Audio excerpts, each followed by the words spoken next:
হ্যাঁ মাথার পাশে হইবে না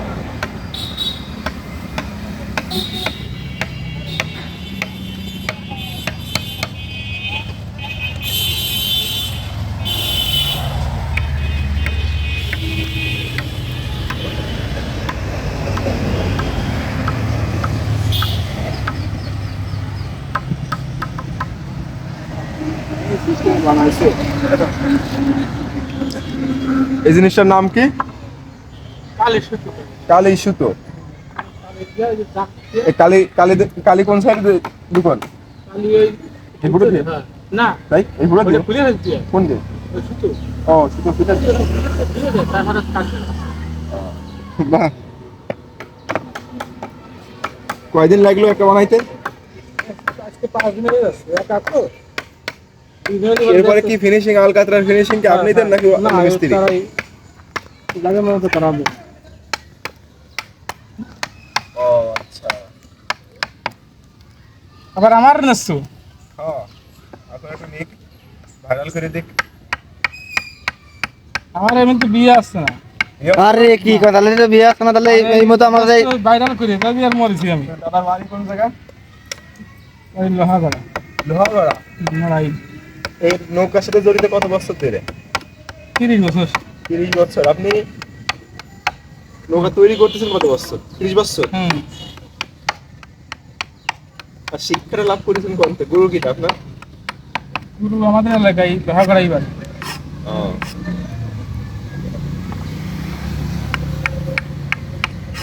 কত ফিট এটা দাদা? কত ফিট? 18 ফিট লম্বা। 18 ফিট লম্বা। আর চড়াই? চড়াবে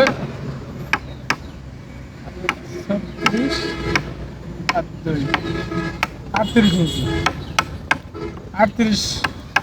এইগুলোর নাম কি? পাতাম। এর বলে পাতাম। পাতান। পাতাম। পাতাম।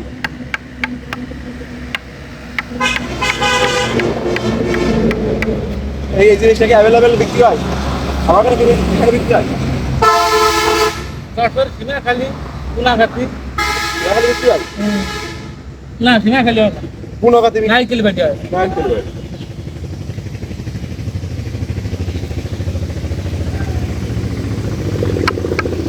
আর পারা হয় না খালি না খালি নৌকার সীমাখালী নৌকার গুলো প্রচলন আগে এক সময় ছিল, এখন তো আর নেই। নারকেল বাড়িও তো নেই হিসেবে। হিসেবে নাই যে আমি এলাকায় কাজ করি ওকে বলি যে নাই দিয়ে বিক্রি করতে পারে সেই টাকা পাওয়া যায় না। রাত্রি এলাকায় নড়াই নড়াইল, যশোর। যশোর তো অ্যাভেলেবেল পাওয়া যায়। হ্যাঁ জমি পাওয়া যায়। বোঝে না ভালো তথ্য আনে না যেগুলো খারাপ। আচ্ছা এগুলো খারাপ কি ভালো আপনারা কিভাবে বোঝেন? খারাপগুলো ঢোকে না, দেখাই যায়, ঢোকে না? দেখাই যায়। দেখাই যায়, নষ্ট হয়ে যায় বেশি, তাই তো?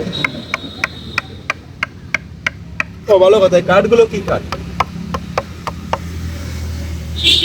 লিচু সবই লিচু? না লিচু আর কি? আকাশমণি। আকাশমণি। এই সাদাগুলো আকাশমণি, এগুলো লিচু, তাই তো? লিচু গাছ দিয়ে বা আকাশমণি দিয়ে কেন বানায় জানেন আপনি নৌকা? কি কারণে বলেন একটু শুনি, বলেন। আকাশমণি লিচু বানালি পরে টেকসই বেশি হয়। টেকসই বেশি, পচন কম, তাই তো? নষ্ট কম হয়। পচন কম, নষ্ট কম, টেকসই বেশি, টেকসই বেশি, লাস্টিং বেশি করে। এটার জন্য কাঠে ভালো লাস্টিং করে। আর যে জয়েন্ট গুলো দিয়েছেন এর পানি ঢোকার কোনো ভয় নেই না? ঢুকবে না এখন? এখন আর ঢুকবে না? না পরকালে কে বেতা জানেন না।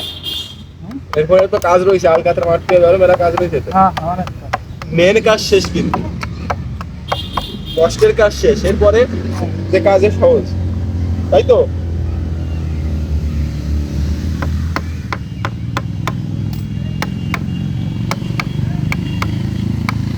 আচ্ছা কেউ যদি নৌকা বানায় দাদার লগে যোগাযোগ করবে, দাদা যোগাযোগ করবেন তো?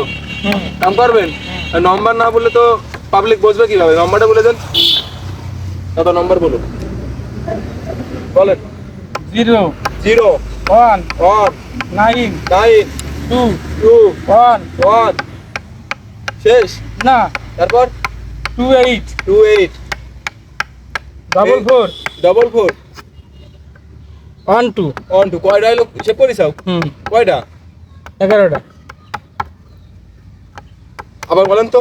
0 1 1 9 9 2 2 1 1 28 28 ডাবল 4 ডবল 4 4 হ্যাঁ। তারপর 1 2 1 2 ঠিক আছে। কেউ যদি নৌকা বানাইতে চান, এটা কি ডিঙ্গি নৌকা? হ্যাঁ নো তাই কি নৌকা এটা? না ডিঙ্গি নৌকা। কাটিং হলো ডিঙ্গি নৌকা। কেউ যদি এমন ডিঙ্গি নৌকা বা বড় নৌকা, যে ধরনের নৌকা, ট্রলার, জাহাজ যাই বানাবেন, দাদার লগে যোগাযোগ করবেন, নম্বর বলে দিলাম। দাদা কিন্তু পুরো একজন এক্সপার্ট নৌকার মিস্ত্রি, শিপ মিস্ত্রি, ঠিক আছে। দাদা এই একটা নৌকা বানাইতে কত খরচ পড়ে? বা আপনি কত পারিশ্রমিক নিয়ে থাকেন? এর হাত নিয়ে গেল কেন 1000 টাকা 1000 টাকা হাত? হ্যাঁ তাহলে এটা কয় হাত হইতে পারে? এটা 12 হাত 12 হাত। 12,000 12,000। যাই হোক, দর্শকদের একটু হালকা পাতলা দিয়ে দিলাম, ধারণা দিলাম। কেউ যদি এই সজীব ভাই কিছু বলো, এই এদিকে যে আমাদের সজীব ভাই আসছে, প্রফেশনাল একজন ইউটিউবার। আসসালামু আলাইকুম। আপনারা দেখতে পাচ্ছেন একজন সুদক্ষ কারিগর কারিগরকে দিয়ে কি সুন্দর করে এই নৌকাটা বানিয়ে ফেলছেন। আসলে এটাই কিন্তু একটা শিল্প। কি দুর্দান্ত কারুকার্য দ্বারা হাতের কাজ দিয়ে কিন্তু একটার পর একটা কাঠ জোড়া লাগিয়ে এত সুন্দর এই নৌকাটা তৈরি করছেন। এটা কিন্তু সামান্য বিষয় না, এটাই কিন্তু বাংলার শিল্প, বাংলার কারুকাজ। আমরা কি বলতে পারি যে এক সময়কার যানবাহন ছিল নৌকা? অবশ্যই। এবং মালপত্র বা যত সামগ্রী এদেশ থেকে ওদেশ, ওই গ্রাম থেকে ও গ্রাম, এর মূল যানবাহন ছিল কিন্তু নৌকা। এটা কি নৌকা? এটা হয়তো বা আমরা জানি না, আমাদের সময় আধুনিক যুগ, স্মার্ট বাংলাদেশ, অনেক স্মার্ট ভালো ভালো গাড়ি দেখি, কিন্তু এক সময়কার মানুষের যানবাহনই কিন্তু ছিল নৌকা। এটা কি বলেন আপনি ভাইয়া? অবশ্যই এটাই। আপনার সময় আপনি কি দেখেছেন? কিন্তু আমি শুনেছি আমাদের এখানেও কিন্তু একটা নদী আছে, চিত্রা নদী। এখানে বড় একটি ঘাট ছিল। এই ঘাটে কিন্তু আমরা শুনেছি যে দূর দূরান্ত থেকে অনেক বড় বড় ট্রলার কিন্তু মালামাল রপ্তানি করতো, তাই তো না? হ্যাঁ অবশ্যই। যতটুকু জানা যায়। যাই হোক, এক বিষয়ের উপর আর এক বিষয় চাপাই দেবো না। যদি কেউ নৌকা বানাইতে চান, তাহলে আমার এই যে নৌকা শিল্পীর সাথে যোগাযোগ করবেন। সুদক্ষ, তার হাতের কাজের তুলনায় পারিশ্রমিক আমার মনে হয় কম। কম না?